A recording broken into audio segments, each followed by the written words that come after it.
Hello friends, लक्की exam YouTube channel पे आपका स्वागत है। आज का हमारा टॉपिक है एंशियंट हिस्ट्री और आर्ट एंड कल्चर, जो सीजीएल 2019 के एग्ज़ाम में पूछा गया था।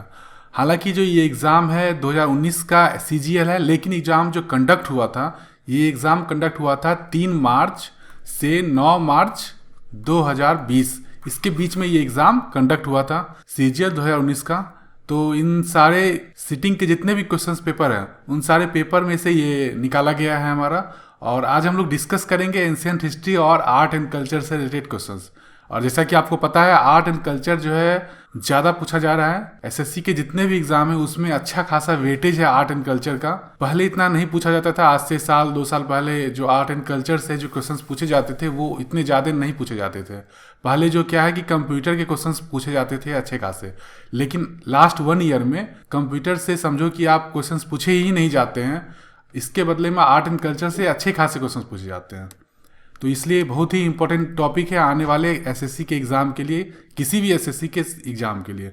जैसे कि सीजीएल हुआ, सीएचएसएल हुआ, सीपीओ हुआ, एमटीएस हुआ, या कोई भी एग्ज़ाम होता है एसएससी का, उसमें अच्छे खासे क्वेश्चंस आर्ट एंड कल्चर से पूछे जाते हैं। इसके अलावा एंशियंट हिस्ट्री से जो हमारा सीजीएल 2018 का, 2017 का, 2016 का ऑलरेडी वीडियो अपलोड है, और जो पीडीएफ है हमारे वेबसाइट पे भी दिया हुआ है, अपलोड किया हुआ है। तो आप वहाँ से पीडीएफ भी डाउनलोड कर सकते हैं। इसके अलावा सीएचएसएल का भी जो है हमारा 16, 17, 18 ऑलरेडी अपलोडेड है। सीपीओ का भी हमारा 16, 17, 18, 19 यहाँ तक का सारे पीडीएफ जो है ऑलरेडी अपलोड है हमारे वेबसाइट पे।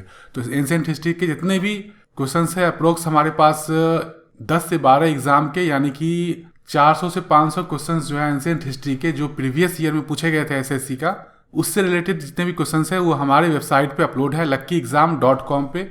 luckyexam.com पे जाके वहाँ से आप इन पीडीएफ को डाउनलोड कर सकते हैं। और ये जो पीडीएफ बहुत इंपॉर्टेंट है, क्योंकि प्रीवियस ईयर से अच्छे खासे क्वेश्चंस जो है एसएससी में भी पूछा जाता है। तो चलिए स्टार्ट करते हैं आज का सेशन। और आज का हमारा सेशन है एंशियंट हिस्ट्री का और आर्ट एंड कल्चर का। और फर्स्ट क्वेश्चन है हमारा question number 1। In which year Sanchi was discovered after being abandon for nearly 600 years. 600 वर्षों तक परित्यक्त रहने के बाद जो सांची की खोज की गई, तो वो किस वर्ष खोज की गई, ये पूछा जा रहा है। सांची जो बुद्धिज्म, जहाँ पे सांची का स्तूप है बुद्धिज्म के लिए, पता ही होगा। तो इसकी जो खोज की गई थी, कब की गई थी, ये पूछा जा रहा है। तो इसकी खोज जो है 1818 ईस्वी में की गई थी। इसके अलावा इसकी खोज किसने की थी, ये भी बहुत ही इंपॉर्टेंट है। तो जनरल टेलर जो थे, इन्होंने इसकी खोज की थी। तो ये बहुत ही इंपॉर्टेंट क्वेश्चन है। इसके अलावा जो यहाँ पे म्यूजियम है सांची में, आर्कियोलॉजिकल म्यूजियम भी एस्टेब्लिश किया गया सर जॉन मार्शल के द्वारा 1919 ईस्वी में। ये भी इंपॉर्टेंट है। और ये भी इंपॉर्टेंट है, जनरल टेलर 1818। नेक्स्ट क्वेश्चन है हमारा question number 2। The ruins of the ancient city of Hampi, capital of Vijayanagara, is located in which present day Indian state. जो प्राचीन शहर हम्पी है, जिसे खंडर है, जो विजयनगर साम्राज्य था, उसकी जो राजधानी थी विजयनगर की, वो भारत के किस राज्य में स्थित है, ये पूछा जा रहा है। भारत के किस राज्य में ये हम्पी शहर स्थित है। तो हम्पी शहर जो है बल्लारी डिस्ट्रिक्ट जो कर्नाटका में आता है, बल्लारी डिस्ट्रिक्ट जो कर्नाटका में आता है, वहाँ पे हम्पी शहर है। और ये किस नदी के तट पे है, तो ये तुंगभद्रा रिवर के तट पे बसी हुई थी हम्पी शहर। तो इसका आंसर हो जाएगा Karnataka. Option number 3 is the correct answer. Exam में आ सकता है कौन सा डिस्ट्रिक्ट, तो बल्लारी डिस्ट्रिक्ट है। और या फिर कौन सा रिवर है, तो रिवर भी हमारा याद रखना है, तुंगभद्रा रिवर। नेक्स्ट क्वेश्चन है हमारा क्वेश्चन नंबर 3। कोल्लाथुनाडु, वल्लुवनाद और थिकमक्कूर were ancient small time kingdoms in which state of India. तो ये जो 3 किंगडम्स थे, तो वो बहुत ही कम समय के लिए किंगडम्स थे, बहुत ही कम समय के लिए इनका शासन था। तो वो शासन था, वो किस राज्य में ये शासन करते थे, जो कम समय का था इनका, तो किस राज्य में था, तो वो था केरल में। बहुत ही बोला जाए तो ये टफ क्वेश्चन था जो पूछा गया था। और ये किंगडम था वल्लुवनाद, तो ये किंगडम वेल्लातिरी था। तो खैर इसका आंसर हो जाएगा ऑप्शन नंबर 4। नेक्स्ट है हमारा question number 4। Ajatashatru, a ruler of the Haryanka dynasty, was the son of. तो अजात शत्रु जो हर्यक वंश का शासक था, वो किसका पुत्र था, तो वो किसका पुत्र था, तो वो बिंबिसार का पुत्र था। He was the son of king of Bimbisara. तो option number 4 is the correct answer. और ये एग्जाम में ऑलरेडी पूछा जा चुका था ये क्वेश्चंस। दोबारा तिबारा पूछा गया है। इससे पहले भी एसएससी में ये पूछा जा चुका है। और इससे पहले जो है ये भी पूछा जा चुका था एग्जाम में। तो यानी कि क्वेश्चन नंबर 2 और क्वेश्चन नंबर 4 ऑलरेडी पूछा जा चुका था एसएससी के एग्जाम में। नेक्स्ट है क्वेश्चन नंबर 5। ये भी प्रीवियसली पूछा जा चुका है एसएससी के एग्जाम में, और क्वेश्चन है who among the following was the last ruler of the Nanda dynasty. Nanda वंश का अंतिम शासक निम्नलिखित में से कौन था। तो नंद वंश का जो अंतिम शासक था वो कौन था, वो था धनानंद। धनानंद जो था वो नंद वंश का अंतिम शासक था। और ये कहाँ पे मेंशन है, ये मेंशन है बुद्धिस्ट टेक्स्ट जो है उसमें ये मेंशन किया हुआ है, जिसका नाम है महाबोधिमसा। इसमें ये मेंशन किया हुआ है कि जो नंद डायनेस्टी का जो अंतिम शासक है वो धनानंद है। तो ये भी एग्जाम में आ सकता है, इसको भी याद रखना है। नेक्स्ट क्वेश्चन है हमारा question number 6। The last recognised king of the Gupta line was. तो गुप्त वंश का जो अंतिम स्वीकृत सम्राट, यानी कि इसके बाद भी एक दो सम्राट हुए थे लेकिन उनका उतना नाम नहीं था या फिर उनका उतना रुतबा नहीं था, लेकिन जो अंतिम स्वीकृत सम्राट थे गुप्त वंश का वो कौन थे, तो वो थे विष्णुगुप्त। विष्णुगुप्त जो थे वो अंतिम स्वीकृत सम्राट थे। Option number 4 is the correct answer. और इसके अलावा ये पूछा जा सकता है तो गुप्त एम्पायर जो था, गुप्त वंश था, उसका जो है पतन होने लगा था। तो पतन जो होने लगा था वो किसके शासन काल में गुप्त वंश का पतन होने लगा था, डेक्लाइन होने लगा था, तो वो थे स्कंद गुप्ता। स्कंद गुप्ता के समय क्या था कि गुप्त वंश का पतन शुरू हो गया था। और लास्ट कौन थे किंग, वो थे विष्णुगुप्त। नेक्स्ट है हमारा question number 7। The first ruler of Magadh from the Haryanka dynasty was. Haryanka वंश से मगध का जो पहला शासक था हर्यंक डायनेस्टी से वो कौन था, तो वो था बिंबिसार। बिंबिसार जो थे हर्यंक वंश से पहला शासक थे। तो option number 3 is the correct answer. Next है question number 8। The Gupta rulers imposed a fine called dash which was a plug tax paid by every cultivator owning a plug। गुप्त शासकों ने डैश नामक एक जुर्माना लगाया, जुर्माना नहीं एक प्रकार का टैक्स लगाया था, जो कि प्रत्येक हल जोतने वाले प्रत्येक कृषक द्वारा अदा किया गया एक कर था। तो जो कर दिया जाता था गुप्त शासक को हल जोतने के लिए जो कर दिया जाता था गुप्त शासक को, तो उसका नाम क्या है ये पूछ रहा है। तो ये हल लिखा हुआ है, तो हल का मतलब हली बकरा। तो हमारा आंसर हो जाएगा ऑप्शन नंबर 3। तो इस तरह से आपको याद करना है, हल जोतने से रिलेटेड है इसलिए हली बकरा इसका करेक्ट आंसर हो गया ऑप्शन नंबर 3।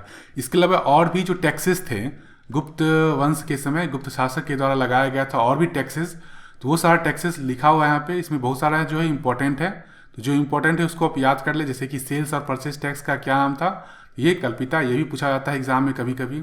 इसके अलावा भट्टा, ये भी पूछा जाता है, पुलिस टैक्स लगता था। तो ये सब इंपॉर्टेंट है। नेक्स्ट है हमारा question number 9। Hiuen Tsang held as the prince of pilgrims visited India during the reign of king. तीर्थयात्रियों के राजकुमार के रूप में प्रतिष्ठित है, यानी कि इनका जो काम था घूमना काम था, जिसके कारण इनको राजकुमार बोला जाता था, तीर्थयात्री के राजकुमार। तो ये जो ह्वेनसांग थे वो किस सम्राट के शासन काल के दौरान भारत का दौरा किया था, तो वो कौन सा सम्राट का था जिसके शासन काल के दौरान ह्वेनसांग आए थे, तो वो है हर्ष के समय में ये आए थे ह्वेनसांग। तो option number 4 is the correct answer. Next है हमारा क्वेश्चन नंबर 10। द डेस lake in Gujarat was an artificial reservoir built during the rule of the Mauryas. तो एक जो लेक बना था वो एक आर्टिफिशियल था, एक कृत्रिम जलाशय था, झील था। उसे किसके द्वारा बनवाया गया था मौर्य शासन के दौरान, तो ये बनवाया गया था पुष्यगुप्ता के दौरान बनाया गया था, और सुदर्शन लेक इसका नाम था। तो option number 2 is the correct answer. Sudarshan lake था ये, और इसे किसने बनवाया था, इसे बनवाया था पुष्यगुप्ता ने बनवाया था चंद्रगुप्त मौर्य के समय में। तो हमारा आंसर हो जाएगा ऑप्शन नंबर 2। नेक्स्ट है question number 11। Dash was the capital of Magadha before the 4th century BCE। Before the common era, यानी कि कॉमन एरा से पहले जो मगध का कैपिटल था 4th सेंचुरी से पहले, वो कैपिटल कौन सा था, तो वो कैपिटल था राजगीर था, यानी कि उसका जो नाम था राजगाह भी था, यानी राजगिरी बोलते हैं, जिसका कैपिटल था मगध का कैपिटल था 4th सेंचुरी से पहले। 4th सेंचुरी यानी कि अगर ये 4th सेंचुरी है, इससे पहले जो होगा हमारा वो होगा 5, 6, 7, 8, क्योंकि ये BCE है इसलिए। और अगर आफ्टर होगा तो 3, 2, 1 इस तरह से होगा। तो पहले की बात किया जा रहा है, यानी कि 7th सेंचुरी में जो कैपिटल था मगध का वो था राजगीर, जिसे हम लोग राजगाह भी बोलते हैं। तो option number 3 is the correct answer. Next है हमारा question number 12। The Harshacharita is a biography of Harshavardhana the ruler of Kannauj composed in Sanskrit by his court poet. Harshacharita जो कन्नौज के शासक हर्षवर्धन की जीवनी है, जो उनके दरबारी कवि डैश द्वारा संस्कृत में रचित है। तो हर्षचरित जो लिखा गया है, जो बायोग्राफी है, किसने लिखा है, तो ये लिखा है बाण भट्ट ने। सिंपल सा पूछा गया है questions. Option number 4 is the correct answer. तो आउट ऑफ 12 क्वेश्चंस अभी तक आपने देखा, उसमें से 6 से 7 क्वेश्चंस ऐसे थे जो प्रीवियसली पूछा गया था। जैसे कि आपका क्वेश्चन नंबर 12 इससे पहले भी आ चुका है, इसके अलावा जो है ये आपका क्वेश्चन नंबर 10 भी आ चुका है इससे पहले, और 9 भी आ चुका है, ये 3 हो गया।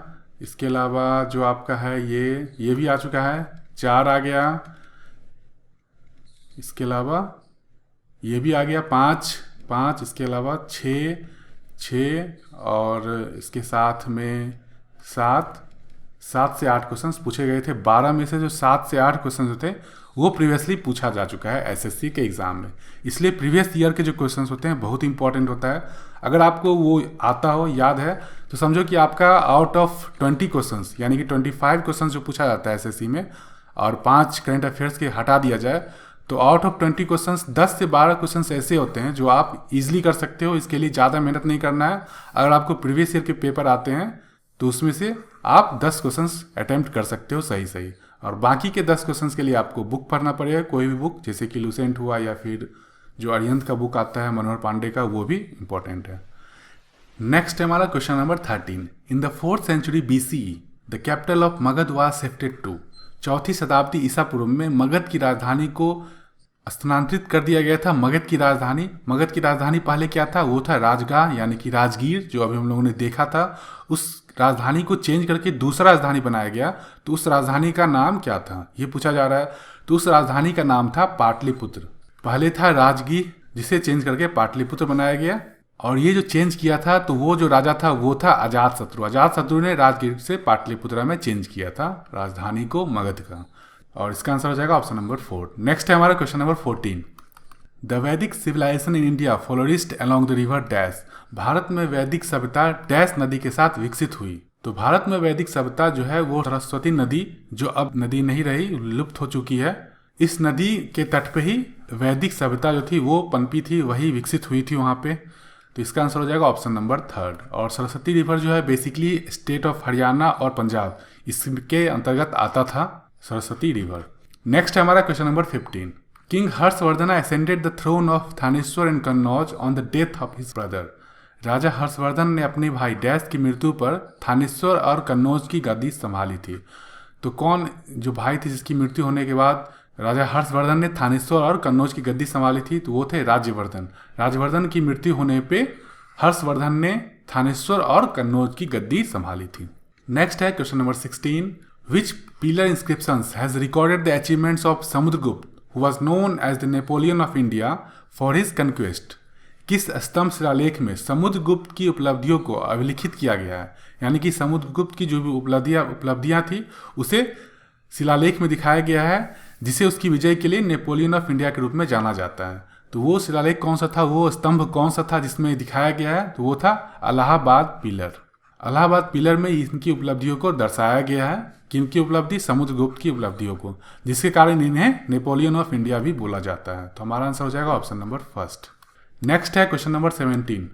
When did the Vikram era begin. Vikram era की शुरुआत कब हुई थी? तो इसकी शुरुआत 57 BC ईसा पूर्व में हुई थी। Option number 3 is the correct answer. 57 BC 57 ईसा पूर्व में इसकी शुरुआत हुई थी। नेक्स्ट है हमारा question number 18। With reference to the Vedangas which of the following term denotes ritual. वेदांगों के संदर्भ में निम्नलिखित में से कौन सा शब्द अनुष्ठान को दर्शाता है? अनुष्ठान को दर्शाता है, ये पूछा जा रहा है। तो 4 में जैसा कि आपको यहाँ दिख भी रहा है, जो शिक्षा है, व्याकरण है, चंदा है, ये नहीं हो सकता है। तो कल्प जो होगा इसका आंसर होगा। अगर आप कॉमन सेंस लगाते हैं तो इसका आंसर फर्स्ट हो जाएगा, कल्प। इसके अलावा जो जर्मन जो था इंडोलॉजिस्ट मैक्स मुलर, इसी ने वेदांग को इसके रिस्पेक्ट में समझाया था, रिचुअल को, जिसका नाम दिया था द सेरेमोनियल। खैर इसका आंसर हो जाएगा ऑप्शन नंबर 1 कल्प। नेक्स्ट है हमारा question number 19। Who wrote the play Mrichchhakatika the little clay cart a social drama with touches of grim reality. कटु सत्यता को दर्शाने वाला सामाजिक नाटक मिर्च कटिका मिट्टी की छोटी गाड़ी किसने लिखा था? तो ये जो लेखक थे जिसने ये लिखा था, इसके अलावा इन्होंने 2-3 और भी इनकी कृति है। तो वो है एक, जैसा कि आपको पता है यहाँ दिख रहा है, मिर्च कटिका। इसके अलावा विना वासवतता और पद्मा प्रभृतिका, ये 3 जो है ये भी इन्हीं की कृति है। तो ये जो है लेखक है, ये है सुदर्का। तुर्का ने ये लिखा है, एक लिखा है मिर्च कटिका, दूसरा लिखा है बिना वसवदता और तीसरा लिखा है पदम प्रवृत्तिता। तो ये इंपॉर्टेंट है आने वाले एग्जाम के लिए कि कोई पूछा सकता है। आज ये पूछा गया है फर्स्ट, हो सकता है कल को ये सेकेंड पूछा जाएगा या फिर इसे भी पूछा जा सकता है। तो ये इंपॉर्टेंट है तीनों, फर्स्ट, सेकेंड और थर्ड। नेक्स्ट क्वेश्चन हमारा question number 20। Who among the following scholars is associated with the Tibet home theory of the Aryans. निम्नलिखित विद्वानों में से कौन आर्यों के तिब्बत गृह सिद्धांत से जुड़ा हुआ है, यानी कि कौन से स्कॉलर्स हैं जिन्होंने बताया था कि जो आर्य हैं वो कहाँ से बिलोंग करते हैं, वो तिब्बत से बिलोंग करते हैं और उनका अपना एक स्पेशल थ्योरी था जिसके बेसिस पे ये बोलते हैं, इनका बोलना है। तो ये जो तिब्बत होम थ्योरी है किसने बताया है, ये बताया है दयानंद सरस्वती ने। इन्होंने ये थ्योरी दिया है तिब्बत होम थ्योरी, जिसके अनुसार आर्य जो थे बिलोंग करते थे तिब्बत से। और उनका ये कहने का मेन मकसद ये था कि सन और फायर इनकी पूजा की जाती थी तिब्बत में जब ज़्यादा ठंड पड़ता था, या फिर फ्लोरा और फौना ये भी मेंशन है ऋग्वेदा में, जिसके कारण आर्य जो थे तिब्बत से बिलोंग करते थे। तो ये जो थ्योरी है किसने लिखा है, किसने दिया है, ये है दयानंद सरस्वती ने दिया है। नेक्स्ट है question number 21। According to the Jain philosophy the term Jina means. Jina शब्द का अर्थ क्या होगा, तो इसका अर्थ होता है the conqueror. Option number 4 is the correct answer. Next है question number 22। Which of the following rivers was known as Prishni in the Vedic period. वैदिक काल में जो पृश्नी रिवर था उसका नाम था, और अभी इसका नाम क्या है ये पूछा जा रहा है। वैदिक काल में इसका नाम था पृश्नी और अभी के समय इसका नाम है रवि रिवर्स। तो ये भी बहुत ही इंपॉर्टेंट क्वेश्चन है। ये जो दिख रहा है 10, जो सिंधु, जो इंडस नदी है अभी सिंधु इंडस नदी, वो पुराना नाम था सिंधु। झेलम नदी था उसका भी पुराना नाम था, चिनाब नदी था इसका भी पुराना नाम था, रवि नदी था इसका भी पुराना नाम था, ब्यास, सतलज, गोमती, ये सब जो है बहुत ही इंपॉर्टेंट है। घग्गर इसका भी नाम है, स्वात इसका भी नाम है। तो ये 10 जो है बहुत ही इंपॉर्टेंट है, तो इसे भी याद कर लें, आने वाले एग्जाम के लिए इंपॉर्टेंट क्वेश्चन बन सकता है। तो खैर इसका आंसर हो जाएगा रवि, ऑप्शन नंबर 3। नेक्स्ट है question number 23। Which of the following is the only correct pair as described by Chola inscriptions. Chola शिलालेख द्वारा वर्णित निम्न में से कौन सी सही जोड़ी है, करेक्ट पेयर पूछा जा रहा है। तो यहाँ पे जो ऑप्शंस दिया हुआ है, इसमें जो दिया गया है, ये जो भूमि, जो लैंड दिया जाता है तो उससे रिलेटेड जो नाम होता है उससे रिलेटेड ये क्वेश्चंस पूछा गया है। तो फर्स्ट है पलिचंदम। तो पलिचंदम जो होता है वो क्या होता है, वो जैन संस्थाओं को जो दान किया जाता है भूमि, उसको बोलते हैं। तो ये सही है। जो शाला भोग होता है वो स्कूल को जो दान किया जाता है, पाठशाला, शाला भोग, यानी कि जो स्कूल को दान किया जाएगा ज़मीन, तो ये गलत है। यहाँ पे ब्राह्मण नहीं होके यहाँ पे स्कूल होना चाहिए था। और इस तरह से जो है वेलन वगाई होता है जो नॉन ब्राह्मण जो पीजेंट होता है उनको दिया जाता है लैंड। ब्राह्मदे यानी कि ब्राह्मण को दिया जाता है, तो ये भी गलत है। ब्रह्मदेन यानी कि ब्राह्मण को दिया जाएगा, यहाँ टेम्पल लिखा है तो ये गलत है। वेलन वगाई जो नॉन ब्राह्मण होते हैं उनको दिया जाएगा, तो ये भी गलत है। ये तीनों गलत है। सही क्या है, ये करेक्ट पेयर ये है ऑप्शन नंबर फर्स्ट। ये भी जो है प्रीवियसली पूछा जा चुका है एग्जाम में, एसएससी के एग्जाम में। और ये जो कॉपी किया गया हमारे एक कमेंट से ही, मतलब एक डिस्क्राइब किया हुआ था एक क्वेश्चन, वहीं से उठाया गया इसको। तो प्रीवियस ईयर बहुत ही इंपॉर्टेंट है आने वाले एसएससी के एग्जाम के लिए। नेक्स्ट है question number 24। Which of the following was not a type of sacrifice perform by kings in ancient India to establish their position. प्राचीन भारत में राजाओं द्वारा अपना पद स्थापित करने के लिए निम्नलिखित में से कौन सा एक प्रकार का बलिदान नहीं था। यहाँ बलिदान नहीं, यहाँ पे यज्ञ भी होना चाहिए था। सेक्रीफाइस जो यज्ञ होता था उससे रिलेटेड है। तो जैसे कि अश्वमेघ यज्ञ होता था, राजसूय यज्ञ होता था, वाजपेयी यज्ञ होता था, ये सब यज्ञ होता था। जबकि जो चौथा ऑप्शन है, ये ऑप्शन है मूवेंट दे वेलन। ये जो है ये टाइटल, ये किसी को टाइटल दिया जाता था, किसके द्वारा, जो छोला राज थे, छोला किंग्स जो थे उनके द्वारा ये टाइटल दिया जाता था। किसी कारण से जो रिच पीपल थे उस समय के, जो अमीर लोग थे, उनको जो टाइटल दिया जाता था, तो वो टाइटल था मूवेंट दे वेलन। ये राजाओं के द्वारा दिया जाता था। तो ये कोई यज्ञ या कोई यज्ञ नहीं था। जबकि ये तीनों जो है, ये वाजपेयी यज्ञ था, जो सेरेमनी था इसका, राजसू था, और जो अश्वमेघ था ये भी यज्ञ था। बाकी जबकि जो फोर्थ है वो एक टाइटल दिया जाता था राजाओं के द्वारा, जो रिच पीपल थे उनको, या किसी कारणवश उनको दिया जाता टाइटल, वो टाइटल था। तो हमारा आंसर हो जाएगा ऑप्शन नंबर 4। नेक्स्ट है art and culture. Art and culture से रिलेटेड हम लोग सारे क्वेश्चंस को कवर करेंगे, और टोटल हमारे पास 29 क्वेश्चन है जो पूछा गया था। यानी कि टोटल 18 सीटिंग्स हुआ था, 18 पेपर था एग्जाम का, जिसमें से 29 क्वेश्चन पूछा गया था आर्ट एंड कल्चर। यानी कि हर एक एग्जाम में 1.5 जो क्वेश्चंस थे आउट ऑफ 25 वो आर्ट एंड कल्चर से रिलेटेड थे, इसलिए इंपॉर्टेंट चैप्टर है और बहुत ही कम पढ़ के भी आप अच्छे खासे नंबर ला सकते अगर थोड़ा सा ध्यान दिया जाए तो। और ये आर्ट एंड कल्चर में जो है ज़्यादातर क्वेश्चंस जो है अप्रॉक्सीमेटली 30-40% क्वेश्चंस जो है वो करंट अफेयर से रिलेटेड जो आर्ट एंड कल्चर होता है उस पर बेस्ड ये क्वेश्चंस पूछा गया था। यानी कि आर्ट एंड कल्चर में जो करंट अफेयर्स का जो क्वेश्चंस होते हैं वो क्वेश्चंस ज़्यादा पूछा गया था। जैसे कि आपका क्वेश्चन नंबर 2 है माधवपुर मेला। माधवपुर मेला से 3 क्वेश्चंस पूछे गए थे और ये करंट अफेयर्स बेस्ड क्वेश्चंस है। तो अब हम लोग देखेंगे इन सारे को। तो फर्स्ट क्वेश्चन है हमारा question number 1। Prolific Indian painter Maqbool Fida Husain predominantly used which of these animals to depict a lively and free spirit in his paintings. तो मकबूल फिदा हुसैन जो थे वो किसी एक जानवर का प्रयोग ज़्यादा करते थे चित्रकारी में। तो वो जानवर कौन था इसके बारे में पूछा जा रहा था। तो वो जानवर थे हॉर्सेस, घोड़ा जो था वो ज़्यादा यूज़ करते थे अपने चित्रकारी में। कौन करते थे? Maqbool Fida Husain. Option number 2 is the correct answer. Next है question number 2। In which of the following states is the Madhavpur Mela celebrated. Madhavpur Mela निम्नलिखित में से किस राज्य में मनाया जाता है? तो ये माधवपुर मेला जो है गुजरात में मनाया जाता है। नेक्स्ट है question number 3। Which of the following is not a folk dance belonging to the union territory of Jammu and Kashmir. निम्नलिखित में से कौन सा लोक नृत्य जम्मू और कश्मीर के केंद्र शासित प्रदेश से संबंधित नहीं है? तो जम्मू एंड कश्मीर से रिलेटेड जो भी फोल्क डांस है वो फोल्क डांस है हफीजा, धूमल और दांगी और रूफ। इन चारों में जो दांगी है ये हिमाचल प्रदेश से ये एचपी का फोल्क डांस है, जबकि रूफ, धूमल और हफीजा ये तीनों जो है जम्मू एंड कश्मीर का फोल्क डांस है। तो यहाँ पूछा जा रहा है नॉट ए फोल्क डांस, जो नहीं है तो वो है ऑप्शन नंबर 3। दांगी जो है जम्मू एंड कश्मीर का फोल्क डांस नहीं है, ये हिमाचल प्रदेश का फोल्क डांस है।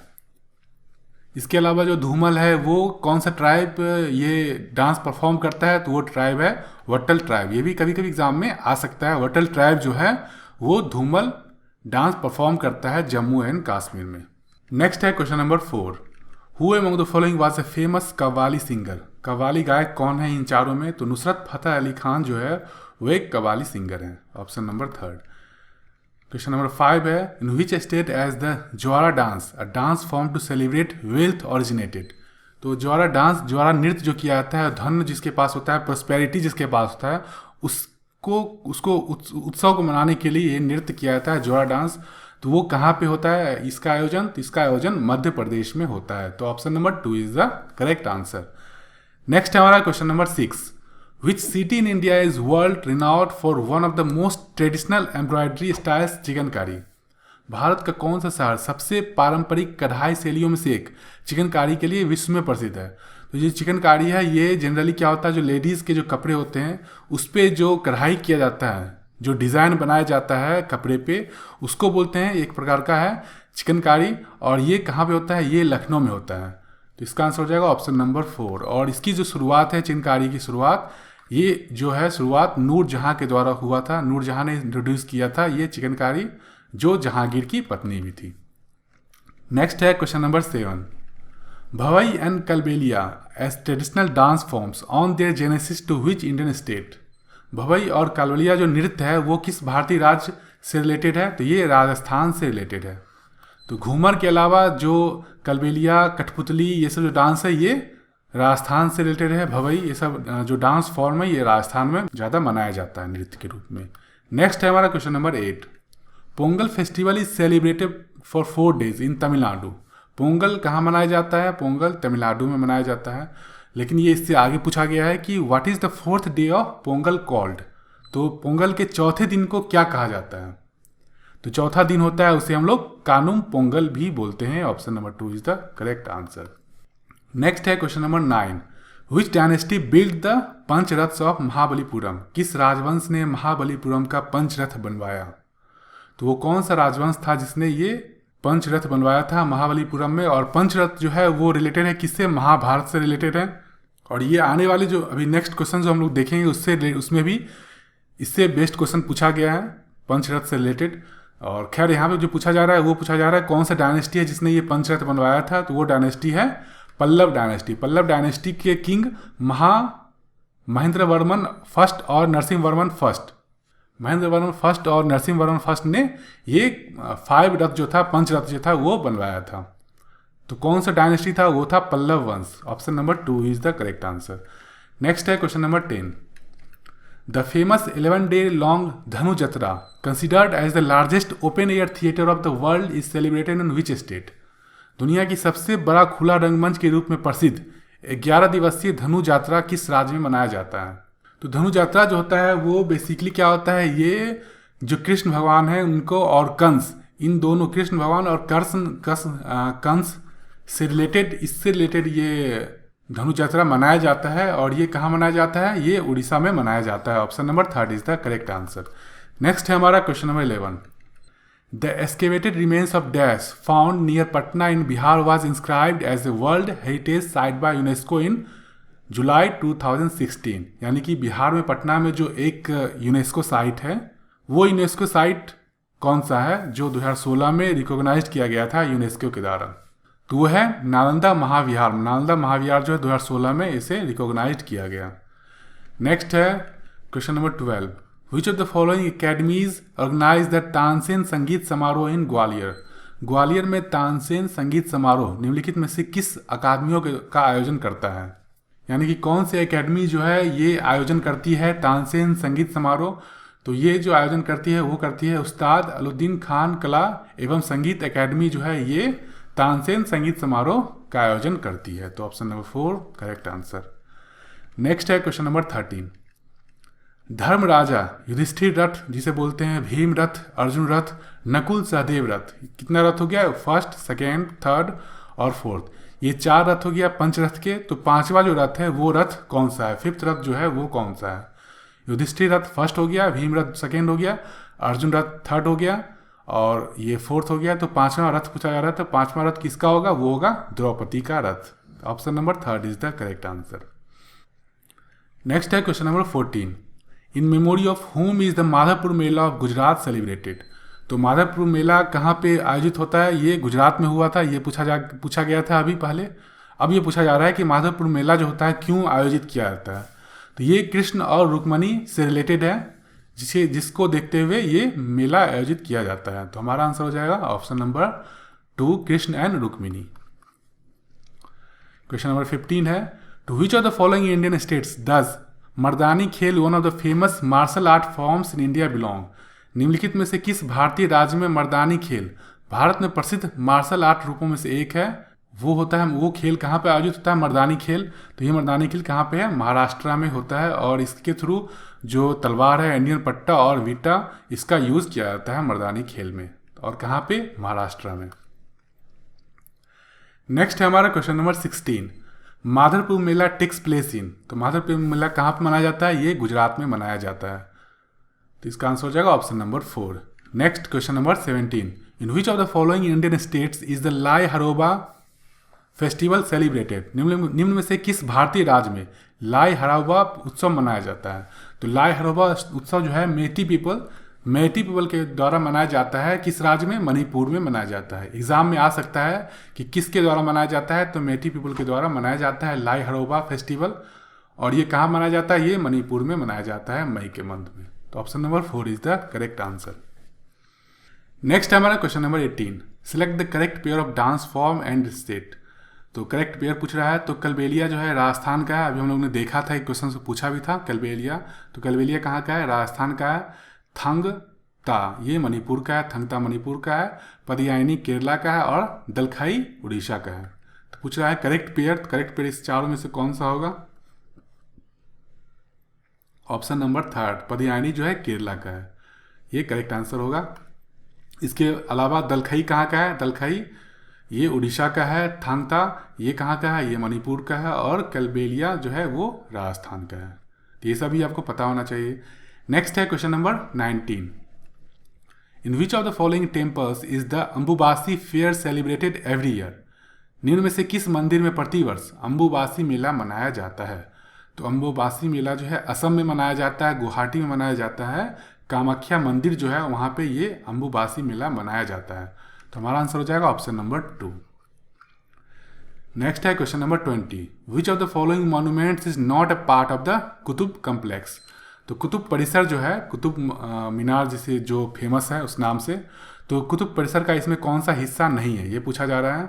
तो जो कुतुब कम्प्लेक्स का जो हिस्सा है वो है Alai Darwaza, Quwwatul Islam mosque, iron pillar, tomb of Iltutmish, tomb of Imam Zamin, ये सब जो है कुतुब कम्प्लेक्स का हिस्सा है। तो इसके अनुसार जो बुलंद दरवाज़ा है वो इसका हिस्सा नहीं है, तो इसका आंसर हो जाएगा ऑप्शन नंबर 3।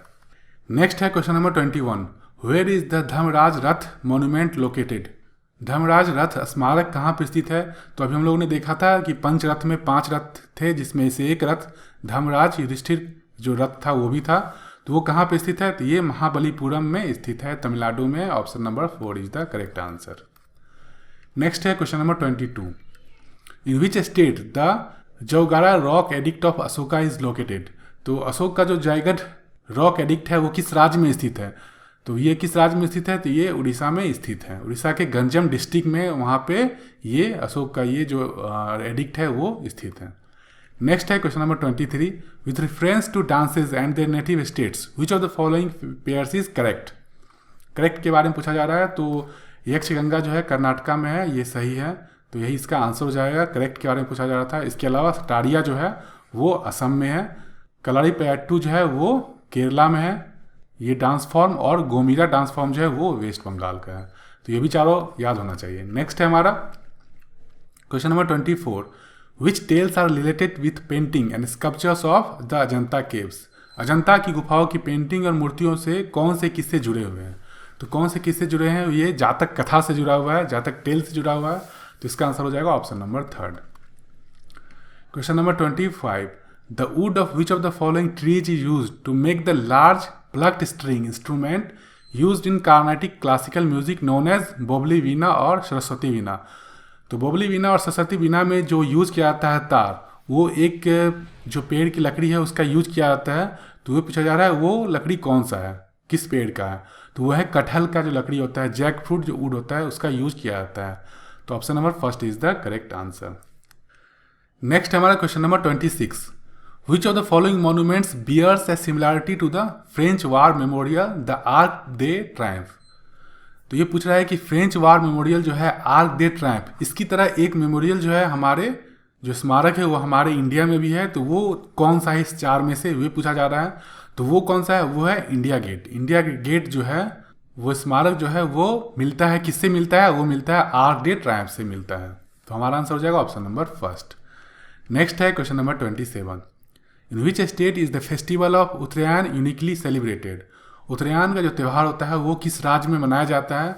तो ये उत्तरायण जिसे हम लोग मकर संक्रांति भी बोलते हैं, वो कहाँ मनाया जाता है, बेसिकली ये उत्तरायण गुजरात में मनाया जाता है। नेक्स्ट क्वेश्चन है हमारा question number 28, which of the following festival means मेरी मेकिंग ऑफ द गॉड्स। निम्नलिखित त्योहारों में से किसका अर्थ मेरी मेकिंग ऑफ द गॉड्स बोला जाता है, उसका मतलब होता है। तो ये लाई हरोबा जो होता है, जो मणिपुर के लोग मनाते हैं, मेटी पीपुल, उनका जो त्यौहार है उसका मतलब होता है मेरी मेकिंग ऑफ द गॉड्स। तो इसका आंसर हो जाएगा ऑप्शन नंबर 3, लाई हरोबा यानी मणिपुर मेटी पीपुल के द्वारा, और ये फेस्टिवल है लाई हरोबा। नेक्स्ट है क्वेश्चन नंबर 29, और ये हमारा लास्ट क्वेश्चन होगा, which of the following is a heritage site of Madhya Pradesh. इस 4 में से एक साइट जो है वो मध्य प्रदेश का साइट है, हेरिटेज साइट्स है। तो वो कौन सा साइट्स है, तो वो है भीमबेटका जो है हेरिटेज साइट है मध्य प्रदेश का। तो टोटल मध्य प्रदेश में जो 3 साइट्स है हेरिटेज साइट्स यूनेस्को के द्वारा जो दिया गया है वो है Khajuraho, Buddhist monument at Sanchi और रॉक शेल्टर्स ऑफ भीमबेटका। ये तीनों जो साइट्स है ये यूनेस्को के द्वारा है और ये मध्य प्रदेश में स्थित है। तो हमारा आंसर हो जाएगा ऑप्शन नंबर 2। तो ये था हमारा टोटल आर्ट एंड कल्चर में हम लोगों ने 29 क्वेश्चंस को कवर किया। इसके अलावा एंशिएंट हिस्ट्री में 24 क्वेश्चंस को कवर किया। इसके अलावा आप CGL 2016, 2017, 2018 या फिर CPO के जो 16, 17, 18, 19 के क्वेश्चंस या फिर CHSL के 16, 17, 18 के क्वेश्चंस को देखना चाहते हैं तो आप हमारे डिस्क्रिप्शन में जाके वहाँ से YouTube वीडियो का लिंक आपको मिल जाएगा, तो वो भी देख सकते हैं। इसके अलावा अगर आपको PDF चाहिए इन सारे का, तो ये सारे का PDF भी आपको मिल जाएगा हमारे वेबसाइट पे, तो वहाँ से जाके हमारे वेबसाइट से भी इन सारे PDF को ले सकते हैं। तो चलिए मिलते हैं नेक्स्ट वीडियो में जो हमारा होगा मेडिवल हिस्ट्री का।